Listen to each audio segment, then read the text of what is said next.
est-ce que tu sais calculer les premiers termes d'une suite quand elle est définie de manière explicite et quand elle est définie par récurrence? Généralement, le premier cas, ça va. Mais est-ce que tu connais le nom? Tu sais, quand UN a cette forme-là, en fait, il y a trois noms synonymes. Soit on dit qu'elle est définie par son terme général, soit on dit qu'on a sa forme explicite, soit, là, regarde, c'est UN en fonction de N, regarde, tu n'as que des N à droite. Alors que dans l'autre forme, il y a des VN qui reviennent. Et ça, d'ailleurs, c'est la forme par récurrence. Ok, là, c'est pour les enfants. Normalement, tu maîtrises. Regarde, UN, ça fait ce truc-là. Donc, si je te demande U0, c'est un peu comme un calcul d'image. N est devenu 0.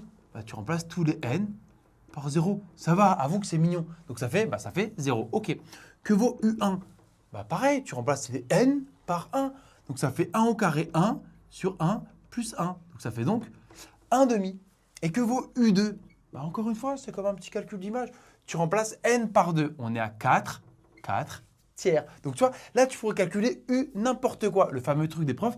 Peux-tu me calculer U100? Oui, possible. Je remplace N par 100 et je gagne. Alors que là, tu verras, ce n'est pas la même histoire. Vn plus 1 égale Vn carré sur Vn plus 1. Attention, le plus 1 n'est pas à l'indice. Il est bien au-dessus. C'est pour ça que c'est important de bien écrire. Et je t'ai donné V0 qui égale à 1. En fait, ici, quand tu es défini par récurrence, tu connais le passage d'un terme à l'autre.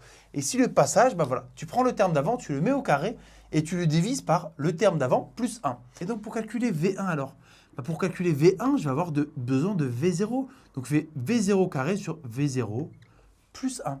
Or, V0, il vaut 1. Donc, ça fait 1 au carré sur 1 plus 1. Ça fait donc 1 demi. Mais ça, vous avez intéressant. Comment tu calcules V2? Tu as besoin de V1. Donc, c'est V1 au carré sur V1 plus 1. Mais V1, on l'a calculé, c'est 1 demi. Donc, regarde, ça devient embêtant. Ça fait 1 demi au carré sur 1 demi plus 1. Tu vois, ce n'est pas la même histoire qu'ici.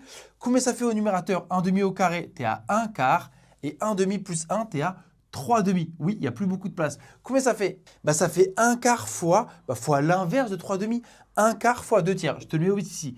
1 quart fois 2 tiers. On peut simplifier les deux. Donc, il reste juste 1 sixième. D'accord? 1 sixième. Et là, la même question que tout à l'heure. Peux-tu calculer V100? Non, ce n'est pas possible. Parce que regarde, pour avoir V1, il te fallait V0. Pour calculer V2, il te fallait V1. Donc, question pour toi. Pour calculer V100, il faut celui d'avant. Il te faut V99. Mais pour calculer V99, il te faut V98, etc. C'est pour ça que celle-ci est définie par récurrence. On dit aussi de proche en proche.